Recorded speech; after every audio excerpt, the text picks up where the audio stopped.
So the last topic we have studied so far was acid-base equilibrium. इसमें आपने ionic equilibrium की definition देखी थी और फिर आपने एसिड इक्विलिब्रियम के बाद इलेक्ट्रोलाइट की मेन डेफिनेशन देखी थी, स्ट्रॉन्ग इलेक्ट्रोलाइट और वीक इलेक्ट्रोलाइट का फर्क देखा था। ये देखा था कि हर जो एसिड या बेस है वो एज सच इक्वली डिसॉल्व नहीं होता, इक्वली सॉल्युबल नहीं होता, बल्कि हर एसिड और बेस की कैपेसिटी होती है कि वो अपने आयंस देना प्रेफर करेगा या नहीं करेगा। जो स्ट्रांगली डिसोसिएट होते हैं या 100% डिसोसिएशन देना प्रेफर करते हैं उनको हम लोगों ने स्ट्रॉन्ग इलेक्ट्रोलाइट की कैटेगरी में रखा था और उनको हमने स्ट्रॉन्ग एसिड्स की कैटेगरी में रखा था। सिमिलरली ऐसे तमाम कंपाउंड्स जो कि नहीं देना प्रेफर करते, जो कि आयंस देना प्रेफर नहीं करते, बल्कि वो प्रेफर करते हैं कि वो अपनी न्यूट्रल स्टेट में रहें क्योंकि उनकी न्यूट्रल स्टेट ज़्यादा स्टेबल होती है। तो ऐसे तमाम आयंस को या ऐसे तमाम कंपाउंड्स को हम लोगों ने उनकी नेचर की बेस पे वीक एसिड या वीक बेस या वीक सॉल्ट की कैटेगरी में रखा था। इसके बाद आप लोगों ने कुछ थेरीज पढ़ी थी। उन थेरीज के बाद हम लोग 2 थेरी स्टडी कर चुके थे। थर्ड थेरी हमारी रहती थी जिसमें हमने लीविस से स्टार्ट करना था। लीविस थेरी का कॉन्सेप्ट आप लोग एक बार पहले भी पढ़ चुके हो। ये वही लीविस थेरी है जिसने केमिकल स्ट्रक्चर को एक्सप्लेन किया था। एसिड बेस में भी इसी बंदे का वर्क है और इस बंदे ने एक न्यू कॉन्सेप्ट दिया था कि हम किस तरीके से एसिड और बेस को क्लासिफाई कर सकते हैं। अगर देखा जाए तो इन तमाम थेरीज जो आपने पढ़ी हैं, पहले आर्हीनियस पढ़ा है और फिर लोरी ब्रॉन्स्टेड पढ़ा है, उन सब में अगर सबसे बेस्ट थेरी है तो वो लीविस की थेरी है। अकॉर्डिंग टू दिस ये इलेक्ट्रॉन पे बेस करता है। एसिड और बेस का जो प्रोसेस है उसकी जो क्लासिफिकेशन का क्राइटेरिया है अकॉर्डिंग टू लीविस ये इलेक्ट्रॉन है। अगर कोई भी ऐसी स्पीशीज जो इलेक्ट्रॉन को एक्सेप्ट करने की कैपेबिलिटी रखती है वो लीविस एसिड कहलाती है। सिमिलरली कोई भी ऐसी स्पीशीज जो कि इलेक्ट्रॉन को डोनेट करने की कैपेबिलिटी रखती है वो वो लीविस बेस कहलाती है और ये बेसिकली इलेक्ट्रॉन डोनर्स होते हैं। यहाँ से आप लोगों को एक चीज़ पता चल जानी चाहिए कि अकॉर्डिंग टू लेविस आपके पास कोई भी केमिकल रिएक्शन जो इस पूरी केमिस्ट्री में लिखा गया है वो सारे के सारे रिडॉक्स रिएक्शन हैं। मतलब ये कि उनमें कोई ना कोई इलेक्ट्रॉन कोई एक स्पीशी इलेक्ट्रॉन को एक्सेप्ट कर रही है और दूसरी स्पीशी इलेक्ट्रॉन को डोनेट कर रही है। आप लोगों ने ऑक्सीडेशन और रिडक्शन पढ़ी हुई है। हर केमिकल रिएक्शन में एक स्पीशी ऑक्सीडाइज हो रही होती है, दूसरी स्पीशी रिड्यूस हो रही होती है और हर केमिकल रिएक्शन प्रोसीड ही इस वे में करता है कि वहाँ पे इलेक्ट्रॉन का एक्सचेंज हो रहा होता है। So according to this concept आप हर कंपाउंड को क्लासिफाई कर सकते हो इन लेविस एसिड और लेविस बेस। क्योंकि आपने कह दिया कि एसिड वो कंपाउंड्स हैं जो इलेक्ट्रॉन को एक्सेप्ट करते हैं, सो इट्स अंडरस्टूड कि एसिड वो कंपाउंड्स होने चाहिए जो पॉजिटिवली चार्ज हैं, जिनमें इलेक्ट्रॉन की डेफिशिएंसी है, जो रेडिली इलेक्ट्रॉन को एक्सेप्ट करने की कैपेबिलिटी रखते हैं। इसमें आपके पास मेटल भी आ सकते हैं, जैसे यहाँ पे Ag आयन है, कॉपर है, एसएच हाइड्रोनियम आयन भी आ सकता है। सिमिलरली ऐसे तमाम कंपाउंड्स, इसमें कुछ न्यूट्रल स्पीशीज भी आ सकती हैं जिसमें BF3 है, SnCl4 है, AlCl3 है।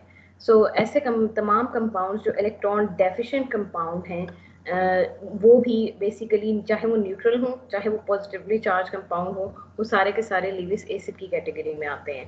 नेक्स्ट थिंग, आपने बेस के बारे में देखा है कि ये इलेक्ट्रॉन डोनर्स हैं। इलेक्ट्रॉन डोनर का मतलब ये है कि इसमें 2 पॉसिबिलिटीज़ हैं, या तो आपके कंपाउंड में लोन पेयर होना चाहिए या आपके कंपाउंड में चार्ज होना चाहिए जो जिसके थ्रू वो अपनी इलेक्ट्रॉनिक डेंसिटी को दूसरी स्पीशी को डोनेट कर सके।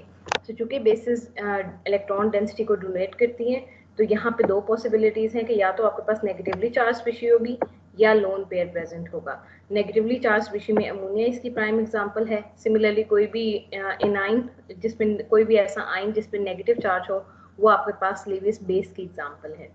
Keep that in mind. ना सिर्फ हम सारे के सारे केमिकल रिएक्शंस को क्लासिफाई कर सकते हैं अकॉर्डिंग टू लीविस कॉन्सेप्ट, हमारे पास एक बहुत इंपॉर्टेंट क्लास ऑफ केमिस्ट्री है जिसको हम कोऑर्डिनेशन केमिस्ट्री कहते हैं।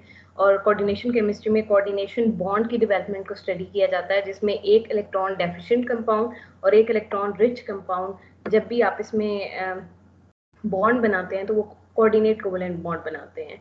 ये जो लीविस एसिड और लीविस बेस का कॉन्सेप्ट है ये बहुत ज़्यादा कोऑर्डिनेशन केमिस्ट्री में यूज़ होता है, क्योंकि यहाँ पे हम जनरली एक ही टर्म लिख देते हैं कि लीविस एसिड जो है वो लीविस बेस के साथ रिएक्ट करेगी और आपके पास कोऑर्डिनेशन कंपाउंड आएगा। Keep that in mind. Acid वो स्पीशी है जो इलेक्ट्रॉन को एक्सेप्ट कर रही है। यहाँ पे अमोनिया वो स्पीशी है जिसके पास लोन पेयर अवेलेबल है जो इलेक्ट्रॉन डोनेट करने की कैपेबिलिटी रखता है। तो ये आपके अमोनिया यहाँ पे आपके पास लीविस बेस के तौर पे एक्ट कर रही है, और चूंकि BF3 इलेक्ट्रॉन डेफिशिएंट कंपाउंड है, इसके वैलेंस शेल में 6 इलेक्ट्रॉन्स होते हैं और इसको मजीद 2 इलेक्ट्रॉन की ज़रूरत होती है। तो ये कंपाउंड जो है ये इन लोन पेयर को एक्सेप्ट करेगा, और यहाँ पे BF3 आपके पास लीविस एसिड के तौर पे काम कर रही होती है। So coordination chemistry Lewis theory से बहुत अच्छे तरीके से एक्सप्लेन होती है। सो अगेन अगर कंपैरिजन किया जाए बाकी तमाम थेरीज के साथ, बाकी तमाम थेरीज इनऑर्गेनिक केमिस्ट्री में कन्फाइन करती हैं। लीविस थ्योरी की ब्यूटी ये है कि ये तमाम केमिस्ट्री में, ओवरऑल केमिस्ट्री में अप्लाई होती है, कोऑर्डिनेशन केमिस्ट्री की बेसिस है, और लीविस थ्योरी आप हर केमिकल रिएक्शन पे अप्लाई कर सकते हो। कोई भी स्पीशी आपको दी जाए, आप उसको लीविस थ्योरी की बेस पे इजीली क्लासिफाई कर सकते हो। यही वजह है कि इसको सबसे advance theory of acid base theory कहा जाता है।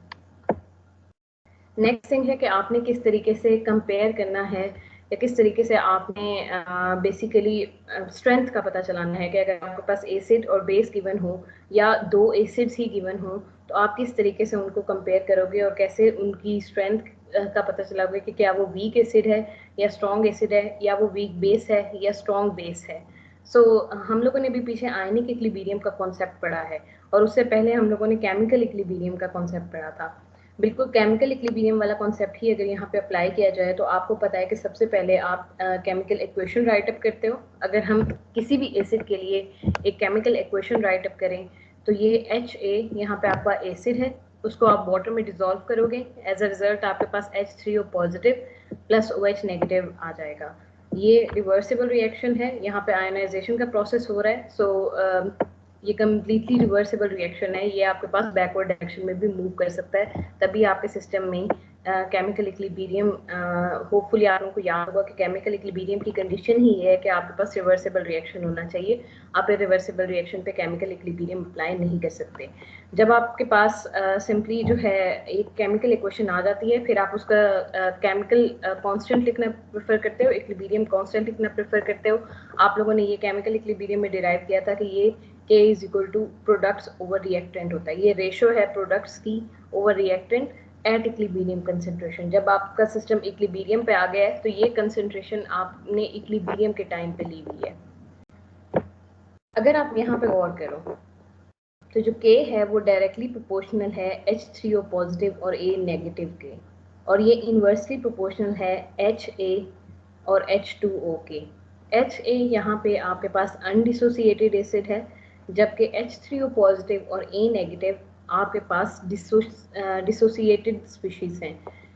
अगर आप ये कहते हो according to your definition of weak acid and strong acid, आपने कहा था कि कोई भी ऐसा एसिड जो बहुत रेडिली डिजॉल्व होगा, बहुत रेडिली आयंस देगा, वो एसिड आपके पास स्ट्रॉन्ग एसिड कहलाता है।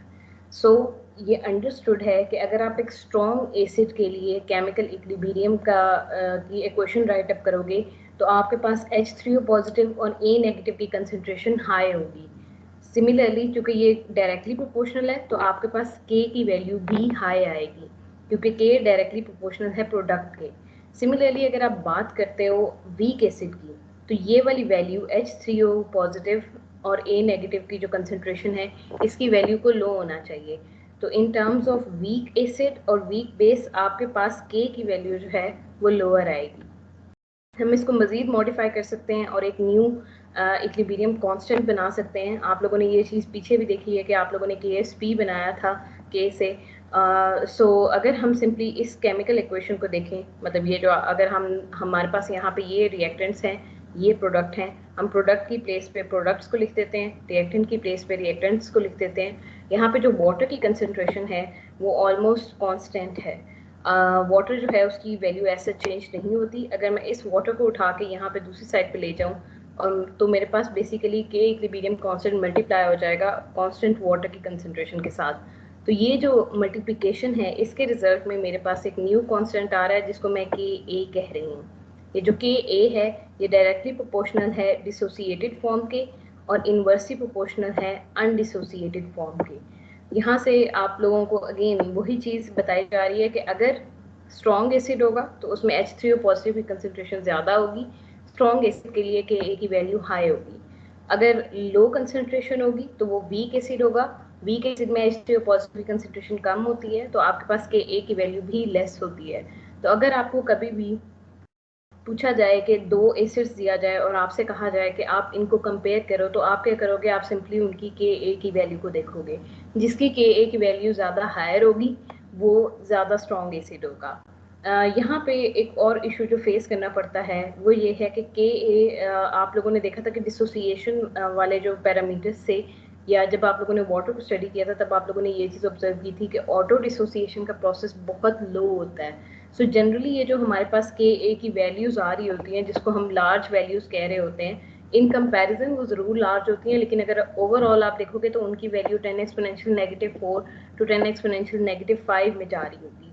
ऐसी स्मॉलर वैल्यूज से जनरली हम मैथमेटिक्स में अवॉइड करते हैं। तो सिर्फ इस चीज़ से बचने के लिए कि हमें बहुत ज़्यादा पॉइंट्स में ना जाना पड़े, बहुत ज़्यादा डिजिट्स में ना जाना पड़े, बहुत ज़्यादा स्मॉलर वैल्यू के साथ ना डील करना पड़े जिसको हम एक्सपेरिमेंट में मेजर करने के ही काबिल ना हो, तो हम क्या करते हैं, हम के ए की वैल्यू का लॉग ले लेते हैं। ये जो नेगेटिव लॉग लिया जाता है पीएच के केस में, पी के ए के केस में, उनका सिर्फ और सिर्फ एक पर्पज़ होता है कि नॉर्मली जब आप एक्चुअल वैल्यू के साथ वर्क कर रहे होते हो, जैसे आप के ए के साथ वर्क कर रहे हो, या एच पॉजिटिव कंसनट्रेशन के साथ वर्क कर रहे हो, या ओ एच नेगेटिव की कंसनट्रेशन के साथ वर्क कर रहे हो, तो उनकी वैल्यूज़ बहुत ज़्यादा स्मॉल होती हैं। इतनी ज़्यादा स्मॉल होती हैं कि अगर आप उनको राइट अप करने लग जाओ तो आपके पास बहुत ज़्यादा पॉइंट्स की वैल्यूज़ आ जाती हैं, बहुत ज़्यादा स्मॉलर वैल्यूज़ आ जाती हैं। तो जनरली मैथमेटिक्स में हमें मसला होता है, तो हम उस नेगेटिव वैल्यू को या उस स्मॉलर वैल्यू को ऑपोजिट कर देते हैं एक स्केल के थ्रू, जो कि लॉग का स्केल है। और आप लोगों को पता है कि लॉग में जितनी छोटी वैल्यू होगी वो उसकी आपको एटलीस्ट रीजनेबल अमाउंट 1 to 14 में दे देगा इजीली। सो ये जो नेगेटिव लॉग का पर्पस है ये यही होता है कि आप स्मॉलर वैल्यू को थोड़ी सी लार्जर वैल्यू में कन्वर्ट कर सको, जिसको आप रिपोर्ट कर सको या जिसके साथ आप वर्क कर सको। सो यही वजह है कि हम जनरली के ए की बजाय पी के ए को प्रेफर करते हैं, जो कि पी के ए बेसिकली नेगेटिव लॉग के ए के इक्वलेंट होता है। अब अगर यहाँ पे आपसे पूछा जाए, तो चूंकि यहाँ पे नेगेटिव लॉग आ गया, सो इस चीज़ को जहन में रखिएगा कि अगर पी के ए की वैल्यू ज़्यादा होगी तो आपके पास जो एसिड है वो वीकर होगा, बिकॉज यहाँ पे नेगेटिव लॉग आ गया है। आपने के ए की वैल्यू के बारे में ये पढ़ा कि के ए जितना ज़्यादा होगा उतना ज़्यादा एसिड स्ट्रॉन्ग होगा। अब आपने उसकी वैल्यू को नेगेटिव के साथ मल्टीप्लाई कर दिया है, तो इसका मतलब यहाँ पे ट्रेंड ऑपोजिट हो गया है। पी के ए के केस में आपके पास जितनी जो है स्ट्रॉन्गर वैल्यू आएगी, इसका मतलब ये है कि आपका एसिड उतना ही वीक है। सिमिलरली जितनी लो वैल्यू आएगी, इसका मतलब आपके पास जो एसिड है वो उतना ही स्ट्रॉन्ग आया है। यही प्रोसेस आप रिपीट कर सकते हो फॉर अ बेस। बेस के लिए केमिकल रिएक्शन लिखोगे, प्रोडक्ट्स को लिखोगे, रिएक्टेंट को लिखोगे, उसको के बी में कन्वर्ट करोगे। के बी में कन्वर्ट करने के बाद यहाँ पर भी बिल्कुल सिमिलर स्टेप फॉलो हो रहा है। के बी जो है वो डायरेक्टली प्रोपोर्शनल है M positive plus O H negative, ये उसकी डिसोसिएटेड फॉर्म है। और के बी जो है वो इनवर्सली प्रोपोर्शनल है अनडिसोसिएटेड फॉर्म के। जितना ज़्यादा के बी होगा उतना ज़्यादा आपके पास जो है स्ट्रॉन्गर बेस होगी, जितना ज़्यादा के बी की वैल्यू लो होगी उतनी ही ज़्यादा आपके पास वीक बेस होगी। सिमिलरली आप इसको भी नेक्स्ट स्टेप में लेके जाके नेगेटिव लॉग में कन्वर्ट कर सकते हो। अगेन हम जिन वैल्यूज़ के साथ डील कर रहे होते हैं वो इतनी स्मॉल होती हैं कि हम उनको रिपोर्ट करने के काबिल नहीं होते, तो हम क्या करते हैं, हम नेगेटिव लॉग ले लेते हैं और थोड़ा सा उस वैल्यू को इतना इंक्रीज कर देते हैं कि हम एटलीस्ट उससे लैब स्केल में वर्क कर सकें। अगेन वही ट्रेंड फॉलो होगा कि के बी के केस में आपके पास जो है अगर आप नेगेटिव लॉग ले लोगे, जो के बी के केस में आपने ट्रेंड पढ़ा है वो पी के बी के केस में ऑपोजिट हो जाएगा। अगर पी के बी की वैल्यू हाई होगी तो आपके पास बेस जो है वो वीक होगी। सिमिलरली अगर पी के बी की वैल्यू स्मॉल होगी तो आपके पास एक्सट्रीमली स्ट्रॉन्ग बेस आएगी। नेक्स्ट प्रोसेस आपके पास ऑटो आयनाइजेशन का प्रोसेस है। ये प्रोसेस भी इक्विलिब्रियम कांस्टेंट ही की एग्जांपल है और इसको भी हम लेके चलते होते हैं। बेसिकली ऑटो आयनाइजेशन के प्रोसेस के थ्रू आप पीएच और पीओएच का स्केल डेवलप करते हो। हमें पता है कि ये चीज़ हम लोग पिछले लेक्चर में भी डिस्कस कर चुके हैं कि वाटर जो है वो ऑटो आयनाइजेशन की कैपेबिलिटी रखता है, लेकिन ये प्रोसेस इतना स्मॉल होता है कि 1 in 10 एक्सपोनेंशियल 14 मॉलिक्यूल आपके पास ऑटो आयनाइजेशन शो करते हैं। ये बहुत रेयर प्रोसेस है, क्योंकि ऑटो आयनाइजेशन का मतलब ये होता है कि आपकी हाइड्रोजन बॉन्डिंग जो है वो ज़्यादा स्ट्रॉन्ग हो जाती है कोवलेंट बॉन्डिंग से। सो ये बहुत रेयर केस है। 1 in 10 exponential 14 molecules undergo auto ionization. मतलब अगर आपके पास यहाँ पे आप 1 लिखो और साथ 14 जीरो लगा दो और उसमें से सिर्फ एक मॉलिक्यूल आपके पास जो है वो ऑटो आयनाइज होगा। तो ये बहुत रेयर क्वालिटी है या बहुत रेयर कंसिड्रेशन है, लेकिन आपका सिस्टम ज़रूर आयनाइज हो जाता है उसकी वजह से। और वाटर की कई प्रॉपर्टीज सिर्फ और सिर्फ इसी ऑटो आयनाइजेशन की वजह से हैं। सो अगर आप इसकी इक्वेशन राइट अप करो तो ये आपके पास जो है रिएक्टेंट्स हैं, ये आपके पास प्रोडक्ट हैं। आप इक्विलिब्रियम कांस्टेंट राइट करो, प्रोडक्ट ओवर रिएक्टेंट, प्रोडक्ट में ये थिंग्स आ गई और आपके पास रिएक्टेंट्स में ये वैल्यूज आ गई। सिमिलरली यहाँ से एक वाटर की वैल्यू को, मतलब आपके पास अगेन यहाँ पे भी वाटर जो है उसकी वैल्यू कांस्टेंट है।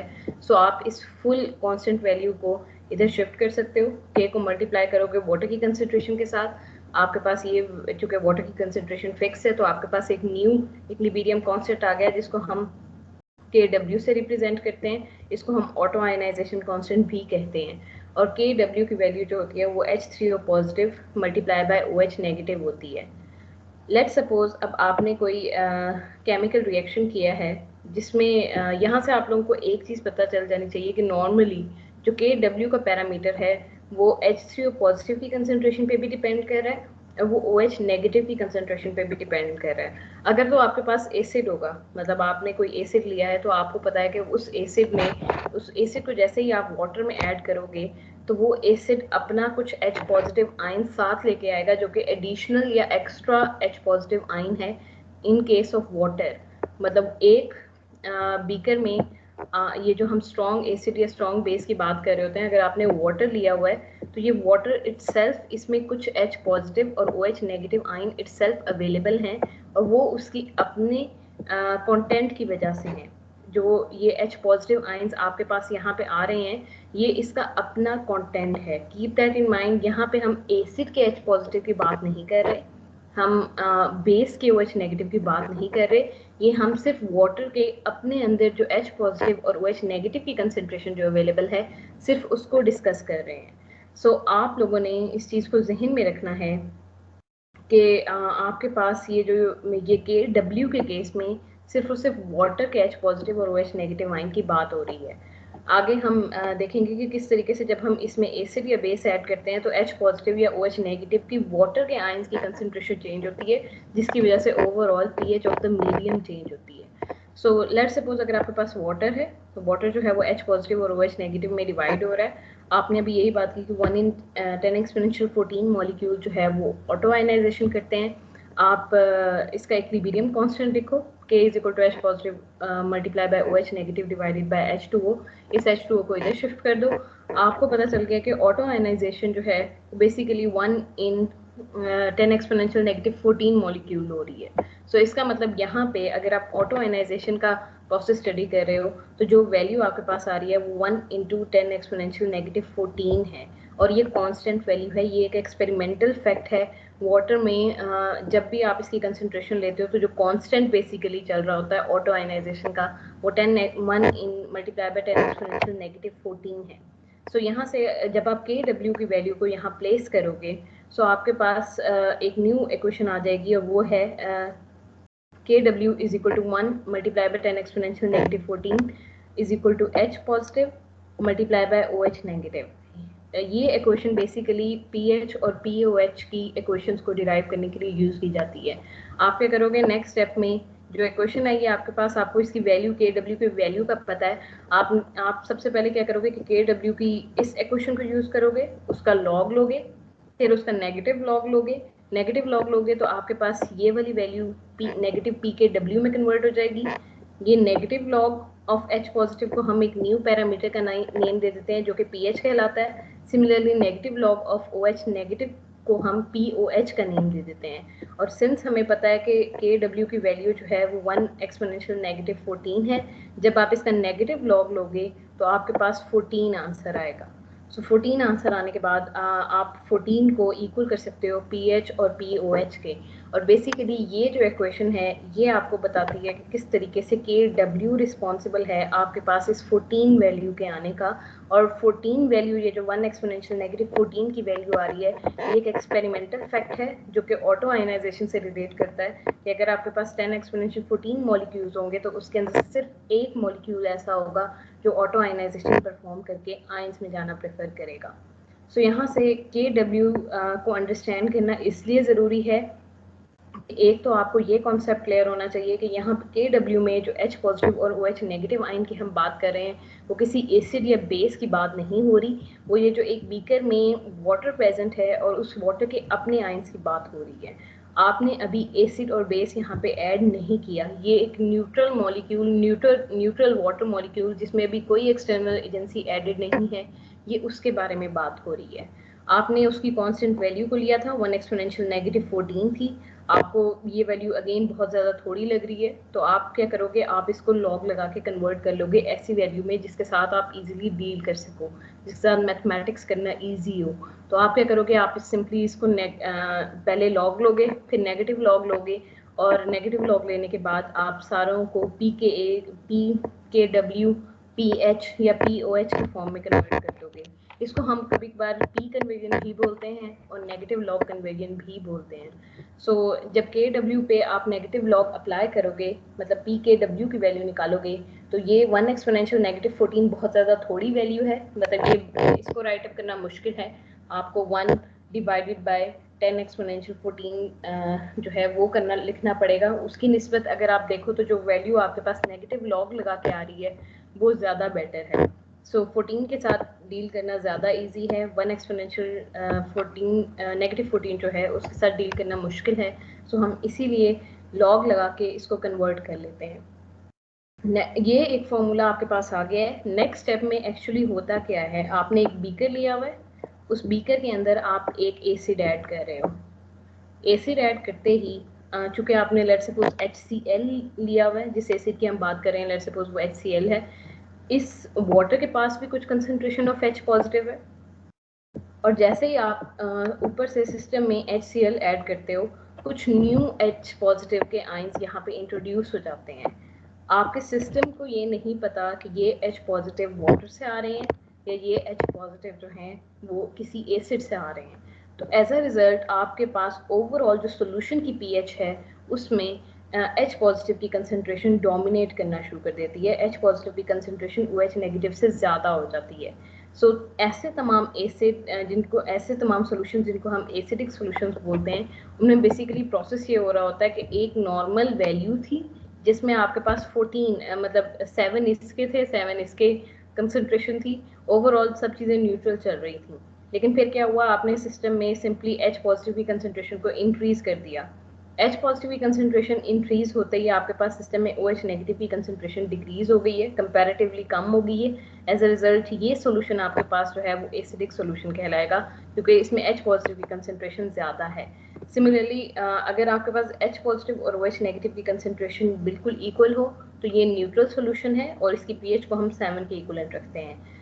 थर्ड थिंग, आपके पास बेसिक सॉल्यूशन का फैक्ट है कि अगर आप सिस्टम में OH नेगेटिव की कंसंट्रेशन को इंक्रीज कर देते हो, कोई एक्सटर्नल एजेंसी से OH नेगेटिव सिस्टम में ऐड कर देते हो, तो जो ओवरऑल बैलेंस है वो डिस्टर्ब हो जाएगा और आपके पास सिस्टम में OH नेगेटिव जो है उसकी वैल्यू ज़्यादा हो जाएगी और आपका सिस्टम जो है वो बेसिकली बेसिक सॉल्यूशन की तरफ कन्वर्ट हो जाएगा। यहाँ पे एक और चीज़ क्लियर कर दूँ कि बेशक हम बाहर से कुछ ना कुछ सिस्टम में ऐड कर रहे हैं, बट ओवरऑल जो वैल्यू होती है वो हमेशा Kw की फिक्स रहती है। उसकी रीज़न ये है कि आप अगर सिस्टम में आपने यही बात की है ना कि आपने सिस्टम में H पॉजिटिव या OH नेगेटिव को ऐड किया है, सो जो इक्वेशन आपके पास है जिसको आपने राइट अप करके Kw निकाला था वो ये वाली इक्वेशन है। आप ये कह रहे हो कि आपने सिस्टम में ओवरऑल जो कंसंट्रेशन है वो 10 एक्सपोनेंशियल 14 है, 1 इंटू 10 एक्सपोनेंशियल नेगेटिव 14 है। आपने क्या किया, आपने सिस्टम में एक एक्स्ट्रा H पॉजिटिव या OH नेगेटिव को ऐड कर दिया, तो आपने सिस्टम में रिवर्सिबल रिएक्शन की इस साइड पे स्ट्रेस अप्लाई किया स्ट्रेस अप्लाई करने से आपके सिस्टम को पता चल गया भाई आपके सिस्टम में आयंस की कंसंट्रेशन जो है वो बहुत ज़्यादा है। जो इक्विलिब्रियम इस्टेब्लिश हुआ है वो इस्टेब्लिश हुआ है ये अनडिसोसिएटेड कंसंट्रेशन से और डिसोसिएटेड कंसंट्रेशन में। डिसोसिएटेड कंसंट्रेशन में आपके पास दो कंपोनेंट हैं, एक H पॉजिटिव है, दूसरा कंपोनेंट OH नेगेटिव है। सो आपके पास जो इक्विलिब्रियम है वो कहता है कि कंसंट्रेशन फिक्स रहेगी। आप तभी एक सिस्टम को इक्विलिब्रियम में कहते हो ना जब उसकी कंसंट्रेशन की वैल्यू फिक्स रहती है। तो डिसोसिएटेड आयंस और अनडिसोसिएटेड आयंस की कंसंट्रेशन जो है वो फिक्स होनी चाहिए या कांस्टेंट होनी चाहिए ड्यूरिंग इक्विलिब्रियम। आप क्या कर रहे हो, आपने बाहर से एक एसिड लिया, उस एसिड को यहाँ पे इंट्रोड्यूस करवा दिया। एज अ रिजल्ट आपने इस सिस्टम को नॉन इक्विलिब्रियम स्टेट में ले गए, आपने थोड़ी देर के लिए सिस्टम का इक्विलिब्रियम डिस्टर्ब किया और इसकी कंसंट्रेशन को इंक्रीज कर दिया। अब आपका सिस्टम क्या करेगा, वो कहेगा कि दोबारा से उसी स्टेट में वापस जाना चाहिए। तो वो क्या करेगा, वो इस इफेक्ट को न्यूट्रलाइज करने की कोशिश करेगा। इस सिस्टम में जो अपने उसके H पॉजिटिव और OH नेगेटिव आयन होंगे ये उनको कंबाइन करके वाटर में कन्वर्ट करके जो आप लोगों ने एक्स्ट्रा थिंग ऐड की है ये उसके कंपेरेबल ले आएगा। सो ये ली चैटलियर्स प्रिंसिपल है। और according to Le Chatelier's principle जब भी आप किसी सिस्टम को स्ट्रेस देते हो तो स्ट्रेस देने के बाद वो थोड़ी देर के लिए नॉन इक्विलिब्रियम स्टेट में जाता है और वो फिर इस तरीके से सिस्टम खुद इस तरीके से एक्ट करता है कि वो उस स्ट्रेस के इफेक्ट को नलीफाई कर सके। वो नलीफिकेशन यहाँ पे क्या होगी कि आपने बाहर से H पॉजिटिव ऐड किया है, आपका सिस्टम जो है वो समझेगा कि H पॉजिटिव की कंसंट्रेशन ऑटोमेटिकली इंक्रीज हो गई है। किसी भी रीजन की वजह से अगर आपके सिस्टम में अनडिसोसिएटेड आयंस की कंसंट्रेशन इंक्रीज होगी तो ये आयंस ही आपस में कंबाइन करके दोबारा से कंसंट्रेशन को फिक्स कर लेंगे और अनडिसोसिएटेड फॉर्म में कन्वर्ट हो जाएंगे। सो बेशक आप सिस्टम में जो है अनडिसोसिएटेड आयंस की वैल्यू डिसोसिएटेड आयंस की वैल्यू को आप एसिड और बेस से चेंज कर सकते हो, लेकिन आपका सिस्टम जो है वो इस वे में एक्ट करेगा कि ओवरऑल जो कंसंट्रेशन है वो फिक्स रहे। और ये ली चैटलियर्स प्रिंसिपल के अकॉर्डिंग है। ये आपके सिलेबस का पार्ट नहीं है लेकिन ये कि जस्ट फॉर योर इन्फॉर्मेशन हमेशा Kw की वैल्यू फिक्स रहती है। यही वजह है कि आप pH की वैल्यूज में जो है अगेन ऊपर नीचे हो सकता है लेकिन ओवरऑल वैल्यू जो है वो फिक्स रहती है।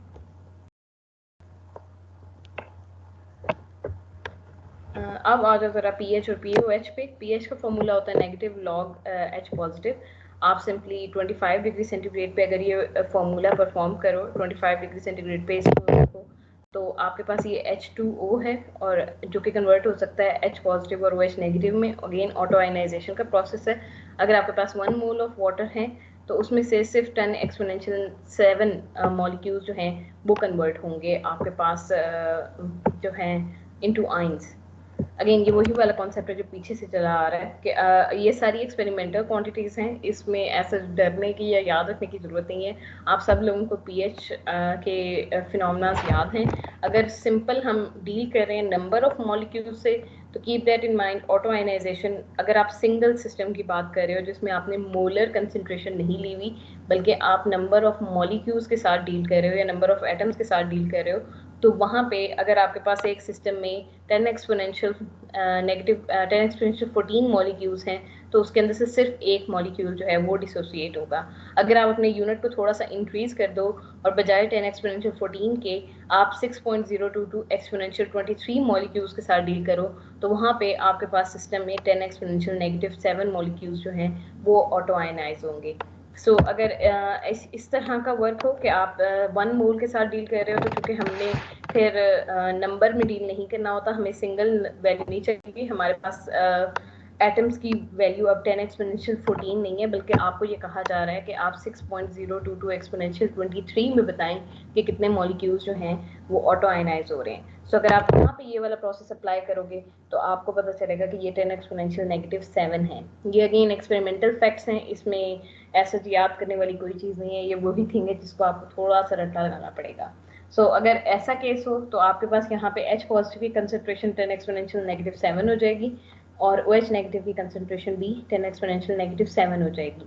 अगर आप इनका नेगेटिव लॉग लोगे तो pH की वैल्यू जो है इस केस में 7 आएगी। सिमिलरली अगर pH की वैल्यू लोगे तो वो भी 7 आएगी। Overall again pH plus POH 14 हो जाएगी।